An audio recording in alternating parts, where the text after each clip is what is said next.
Welcome to The Herd, our weekly series on enterprise communications news with Dave Michaels and Zeus Caravella. I'm your producer, Kathleen Lassiter. So the first thing I'd like to talk about this week is that I saw Zoom had an outage.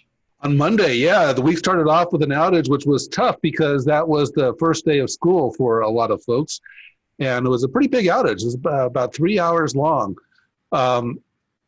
I think that probably one of the more interesting aspects of this outage, because outages are not that interesting. I mean, outages happen all the time.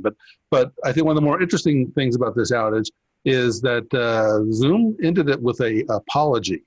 And like I said, outages happen fairly common, but apologies don't. And you know, when an outage occurs like this, it inconveniences everybody, especially customers. And I don't think that people are necessarily looking for blame, but it's nice to be acknowledged that they were inconvenienced. I'm thinking about some of the bigger outages we've had in our industry. I remember when Microsoft Teams had their outage regarding they didn't renew a security certificate. There was no apology with that one. And so I think the bigger story here is the apology. Yeah, I talked to Eric Yuan about it, as well as Janelle on the marketing side, and they were both pretty happy with the way the company did respond to it. I think, as you mentioned, Dave, outages happen all the time. I'm glad the rest of the vendor community didn't sort of jump on Zoom about that, because they're going to have their outages as well. I do think one of the interesting aspects it raises, though, is how dependent the world has become on Zoom and tools like that, right? Where we're all working from home, we're all going to school at home, we're all doing everything at home. And so it's a bit of a cautionary point for businesses that if you're going to use these tools to conduct your business every day, all day, you need to have a backup plan in place, because outages will happen. This isn't the first outage Zoom's had, it's not the last. Other vendors are going to have it as well, but you need to have some sort of contingency plan so when this does happen, you know how to work around it. But I was pretty happy to see that. The other thing about outages is that I don't know how you learned about this outage, but I learned about it on Twitter. Outages are no longer a private matter between vendors and their customers. Twitter blew up with this outage, again, being the first day of school for a lot of folks, and it just got a lot of attention. Life in a pandemic, meetings matter.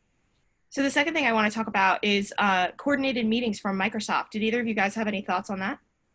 It's a terrible name. It sounds like every other meeting is uncoordinated, but I don't think that's really what they meant.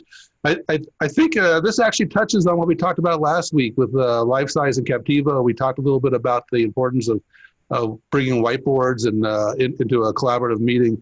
And, you know, Microsoft has their Surface Hub, which was not designed necessarily for Teams meetings. And so they've done a better job now of integrating that into the Teams meeting experience. I don't think the standalone all-in-one whiteboard is a great solution for anything other than a small room. And so, you know, Cisco launched their you know, the Spark board, now the WebEx board, and it went through kind of a similar thing. It started as an all-in-one, and it works as a great all-in-one solution for a small room like the Surface Hub. But the better story, I think, is as a peripheral in a larger environment, and turning off the camera, turning off the speakers, and using it just as a whiteboard. And then in some ways, it shows the growth of Teams, right? It's becoming as widely used as tool as anything out there, even more widely. I do think that as companies do start to think about return to the office, you're going to see more and more of these in-room devices being used, because you still are going to have a large portion of your staff being virtual. And I think I think the most useful thing it does is it allows virtual teams and physical teams to actually work together better. It's an interesting question, though, about the whiteboarding experience, whether it should be a standalone app like Microsoft has done with the Microsoft Whiteboard, or whether it should be integrated into the meeting experience like Cisco has with its whiteboard and WebEx. I don't know if there's the right answer to this, because there's some things that you want separate and some things you want, you know, built into one app. And I think it's interesting they're doing different strategies, though.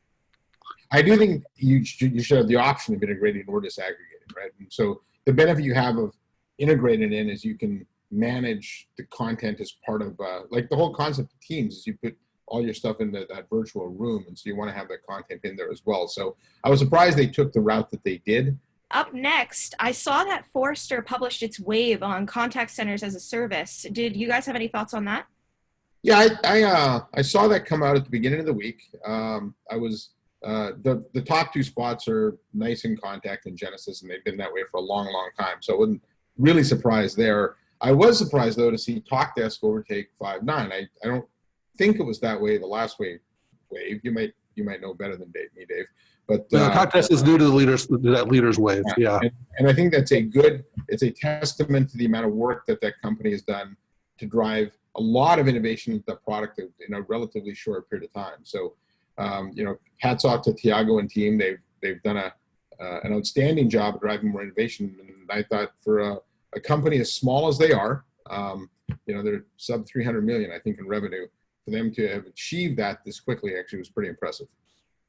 If you compare this wave to the last one, which was actually 2 years ago, one of the big differences really is that there's a widening gap between the leaders and the contenders. There's the vendors are moving, one way or the other, and you could argue, of course, with these, and of course we all do.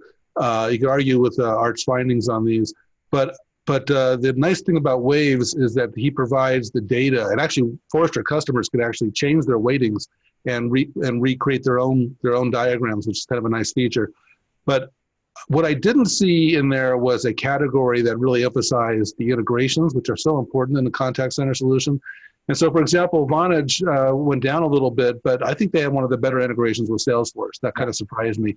And so it's up to the customer really to figure out what's important to them and not necessarily use this as an answer key.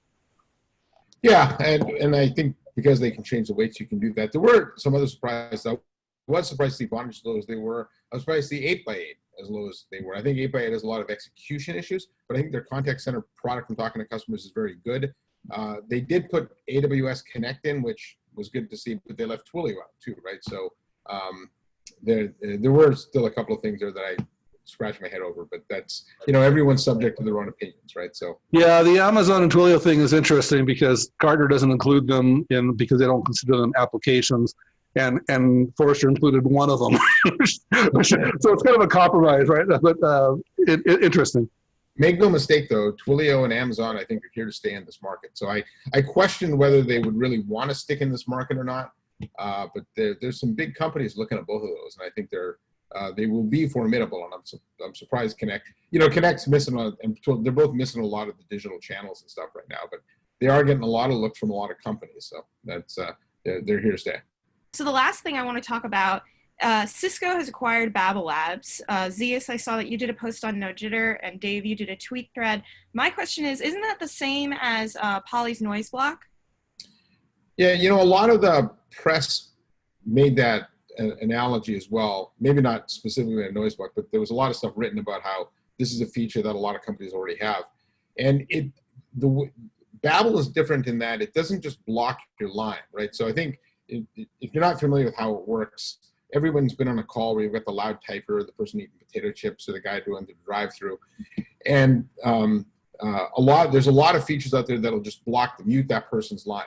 What Babel does is it lets the person keep talking, and it silences the background noise. So if you're doing a Zoom call at home and you got your kid playing video games, or they're practicing the piano noise goes away, but the audio keeps going. And so that's how Babbel's different. Poly's noise block and acoustic fence technologies were breakthrough technologies, but it's been some time. I think it was like 2014 or something like that, those came out.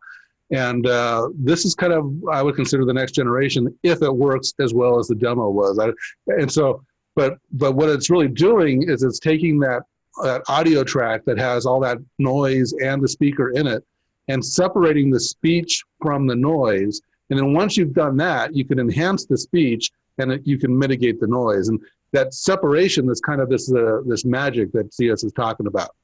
Yeah, a good use case for that. I think if you've ever been in a Starbucks trying to do a call or something, the background noise is so loud you can't hear, or even at an Enterprise Connect at a trade show or something.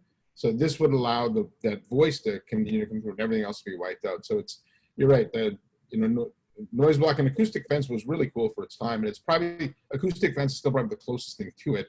But anything it wouldn't actually help with the loud typer because they're still inside the fence.